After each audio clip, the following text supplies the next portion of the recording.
There was dead seafood scattered all over the ground. The stench of rot could be smelled from far away. If Alan called him boss, your uncle's matter is finished. 6 hours without power, and all refrigeration is stopped. 500,000 in merchandise is spoiled. I drew closer to take a look at the king crabs. The Australian lobsters and star groupers had become a mass of rotten flesh. My uncle sat there with a very empty gaze, as if his soul had been torn from him. A flicker of true emotion crossed his eyes when he saw me, but in the end, he said nothing. He simply bowed his head. I turned around and walked away without looking back at him. Back at the warehouse, I began counting the stock with 0 losses from the typhoon. All seafood was alive.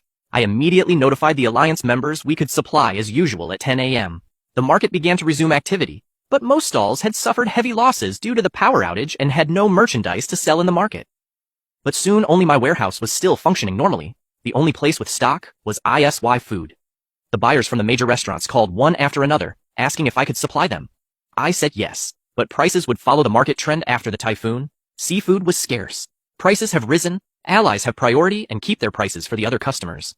That very day's market price, my warehouse was packed. Retail restaurant owners, including owners of other stalls, came to seek merchandise I supplied on a first-come, first-served basis, making sure each customer received his share, but not hoarding or speculating. He said so excitedly, "Boss, today's revenue has topped $1 million, indeed." No, I said nothing. It wasn't the result I wanted, but that's market law. The prepared survive, the unprepared are eliminated. He who is not eliminated. At 3 in the afternoon, several creditors came to my uncle's stall. Seeing that pile of dead seafood, they grew pale. One of them pointed at my uncle and said, "Old Lee, how will you repay the money you borrowed, and how much is all this junk worth?" Uncle was there. With his head bowed, he kept repeating that they give him a little more time, that he would find a way to pay. The creditors did not listen, and outright said that if he did not pay within 3 days, they would sue him in court. They would seize his post. My uncle seemed to have lost all strength. If he leaned against the wall, he couldn't utter a word. If Alan called him boss, your uncle has lost all his merchandise worth 500,000 and also owes more than 1,000,000. He will never recover. I stood at the warehouse door, watching the scene before me without feeling anything inside. That night, the typhoon ended completely and the sky cleared. I stood at the market entrance, gazing up at the star-studded sky. This typhoon has completely changed market structure in front of me at my uncle's stall. The light was still on. He was there, sitting alone, facing that pile of rotten seafood, unable to move. Those refrigeration machines were left totally. The screens were black, and there was no fix on the market at all. People whispered that my dear old uncle was finished. He bet it all before the typhoon hit. He took usury loans to store goods, and suddenly everything went to hell. Now not only can he not recover, but he has even more debts. The next day, the old chief phoned and said that after the typhoon, the fishing boats had begun to sail out to fish, and that in 3 days there would be new merchandise at the port. He asked how much I needed. I told him to prepare double what we had before. Now the market is short, demand is high. After hanging up, I stood before the cold storage room. I looked carefully over the market and saw that after the typhoon passed, many stalls were clearing their losses. Some even closed their doors. But in my cold storage, business is better than before. That afternoon, I was inside the refrigerated chamber taking stock of the new merchandise. He stepped closer and said, "Boss, my uncle is at the door. He says he wants to see him." I looked up and saw my uncle through the glass, standing outside on the doorstep. He had disheveled hair and a drawn face. He looked really worse for wear when he saw me, and his lips trembled. After a long moment, he managed to utter 2 words. "Oh, I lit a cigarette." I didn't say anything, waiting for him to speak. My uncle kept silent for a while. Finally, he said, "I need to ask you a favor. Could you lend me money?" I looked at him, not answering. My uncle kept going through the night of the typhoon. All my merchandise got ruined. Now creditors come daily. They'll take me to court. I'm in a dead-end alley with no escape. You couldn't help your uncle considering we're family. I flicked the ash from my cigarette and calmly asked, "Uncle, how much do you owe right now, please?" My uncle, with his gaze lowered, said with interest, "Millions." I told him millions is not a small amount. My uncle slowly raised his eyes. Something clearly reddened in his eyes too, and he said, "Ah, I know I let you down in the past. The 120 pound euro thing was my mistake. Now that your business is so big, 1.6 million doesn't mean anything to you. Lend it to me, and I swear I will pay you back." I looked at him and said, "Man, how are you going to pay?" My uncle was stunned and replied, "I still have that job, although now it's not worth much. The location remains good when I recover. I'll return the principal with interest in full." I smiled and said, "Uncle, do you think you can recover?" My dear uncle was completely speechless by my question. His face was red with shame. I kept on. Before the typhoon, the weather station issued alerts. Everyone knew they should prepare spare generators now. You didn't prepare yourself, and in a desperate act, you took out usurious loans to stockpile merchandise. That was your own lesson. Now that things have gone wrong, you come here to ask me for money. What right do you have? My uncle said, "Oh, we're family." I told him, "Uncle, when you distributed the profits, you did not treat me as family. For 365 days a year, I sacrificed myself by working for you. You gave me 120 comments, saying it was mere cheap labor. Now that you're in trouble, you remember we are family. My uncle stood mute there, as if every strength had been taken from him. I stubbed out the cigarette and said, Uncle, I can help you, but I won't lend you money. My uncle's eyes lit up and he said, Tell me, while I can get through this crisis, I will accept any condition. I told him, after you hand me your post, I'll set aside 1.6 million to help you settle your debts. My uncle stood utterly stunned, saying nothing for a long while. I showed him that post is now just an empty shell, and the cooling systems are useless. The customers have also left, and even if you don't hand it over to me, the creditors will seize it through the court. Rather than being seized, it's better to sell it to me. At least then he can settle his debts and avoid going to jail. My uncle's face turned pale, and with his lips trembling he said, Oh, that job is the fruit of 10 years of my effort. The effort doesn't pay debts. Now he only has two options. Either you transfer the post to me, settle your debts, and start from scratch, or wait to be sued and have the post seized, and, on top of that, end up in jail. You decide for yourself. My uncle stood there frozen. He looked at me with fury in his eyes. There was resentment, but in the end, it all turned into impotence. He said, Oh, you can raise the price a little. I shook my head, indicating that spending 6 million is the market price. Given his current position there, it's already quite good that it's worth that much. My uncle remained silent for a while, and finally lowered his head and said, I'll think about it. I told him, Uncle, the deadline the creditors gave you is 3 days. Today is day 2. You don't have much time to think right now. My uncle said nothing else. He turned around and walked away. His back was bent, and he walked slowly, as if he'd aged 10 years. That night, I got the news of what? The creditors came back to my uncle's stall. This time, they brought several men and hauled merchandise from the shop, saying that if I didn't pay by tomorrow, they would report me to court. My uncle stood at the door, just watching as they carried off their things, unable to utter a word. The next morning, my uncle returned. He simply had a document in his hand. The property's deed for the place lay before me in silence for a long while, until he finally handed me the document and said, I agree. I received the document. I looked it over and said, Uncle, we will go to the notary this afternoon to do the paperwork. My uncle nodded and left. At the door, he paused. Then he looked back and said, Oh, you've won. I said nothing. I just saw it. Leaving that very afternoon. I finished the paperwork and at once began remodeling, tearing down the old stall to enlarge the cold room. I stood before the warehouse entrance, seeing the stall across from me that would soon be mine.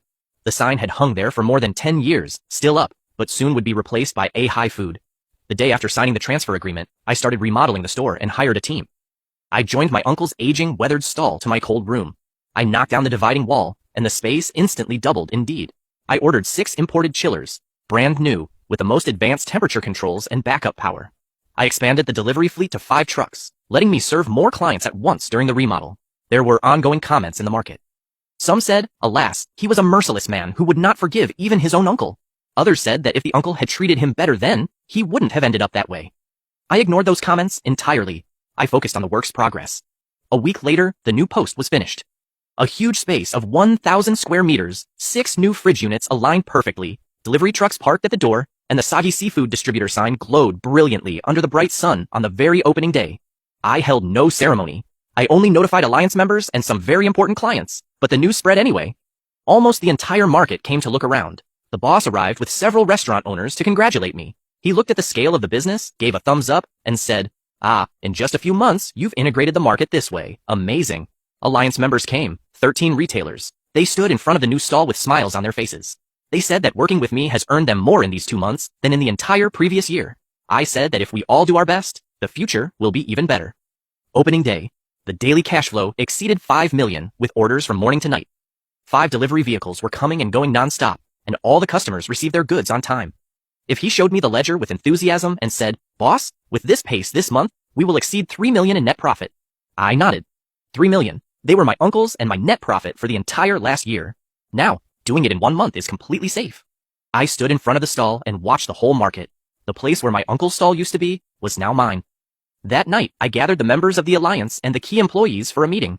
I told them that starting next month, I would take the 100 and you would keep the 80.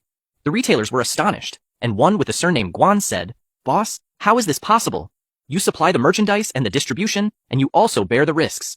100% is little. I replied, Brother, today. Now that my scale has grown and the volume rose, 100% is not small, giving you more today. They will stay motivated to work with me. Several retailers' eyes welled up, and they said it was worth working with you. After the meeting, I stood before the stall as the market lit and full of people coming and going for you. Things are very hectic. If Aline tells me Uncle came today, he stood long at the entrance watching our new stall, and finally he left without saying a word. The uncle took one of those for about 6 million and paid all his debts. But in this market, its more than 10-year foundations have disappeared completely. Now he is just an ordinary man. No longer is he the stall owner full of arrogance late at night. I closed the stall door and prepared to rest.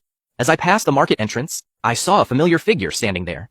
It was the uncle. He stood at the market entrance watching the bright interior lights, watching the sign. A signboard bearing a very complex look. I approached and I stayed by his side without uttering a word. The man looked at me after a long, quiet silence. Finally, he said, "Oh, do a good job." Having said that, he turned around and walked away. I no longer retained the momentum of that old market boss who began with 120,000. In less than 3 months, I launched a total counteroffensive. The market's biggest stall, the most stable supply source, the customers of highest quality, everything is in my hands. This market is mine now. This year ends as I started with 120,000. From that break to controlling the entire market, it feels like a lifetime. That night, all the employees and alliance members gathered, and we set up more than 10 tables at the new post. See Alan, the old Che, the old Juan, the old Zhao, and the 13 retailers, everyone who has followed along. The whole team that has fought with me is here. I stood up, raised my glass, and said thanks to everyone for their support this year. Today is the day to share year-end benefits. I keep my word. If Aylin was first to get her share, I gave her a hat with 200K inside. Her starting salary was 12,000 a month, and I promised year-end bonus, and she did good work. Those 200,000 are what she deserves. The 13 retailers. They also got their fair share as agreed. The profit split was 80 to 20. They took the larger part indeed. Each one received hundreds of thousands, some even more than 1 million in total. If even the retailers were so excited that they couldn't speak before working for others. They worked all year and barely earned 100,000. After a few months, they earned more than in years past. I said that if everyone follows my lead, I won't let them down. Let's keep working hard. Next year will be even better for all of us. Old Che and other ship captains came, and I prepared a generous gift for each of them. Thank you for your support during this year. Old Chen gave me a pat on the shoulder and said, "Ah, you are a loyal and brave boy. We were not wrong about you." After a few drinks, the mood grew warm. Some retailers began to remember what had happened these months. They said that, at the beginning, no one in the market trusted me. People thought I, being so young, couldn't beat my uncle. But who could imagine that in a few months, the situation would be turned around completely? The banquet has ended. It was already very late. Wing stood by the stall when Seely came over and handed me a ledger, saying, from opening to today indeed. Total cash flow is 23 million in cash, and the net profit is 5 million. I took the book and read the numbers last year, while working all year with my uncle. The total cash flow was over 5 million. The net profit is 2.5 million, and I only received 100,000 this year, working on my own for less than 3 months indeed. The net profit tripled last year.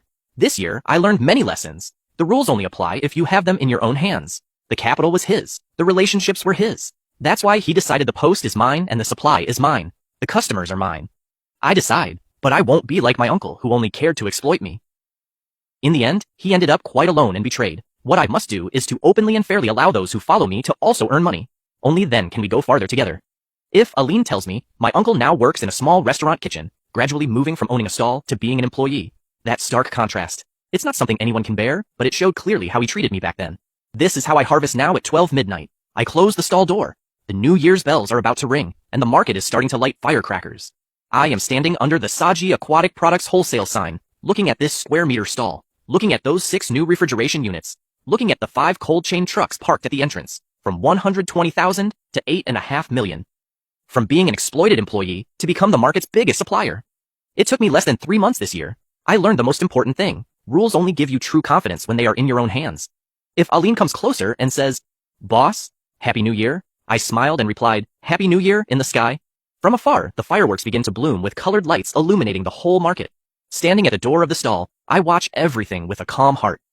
Next year, I want to grow even more. Not only do I want to control this market, but I want to expand the business to nearby cities and farther away.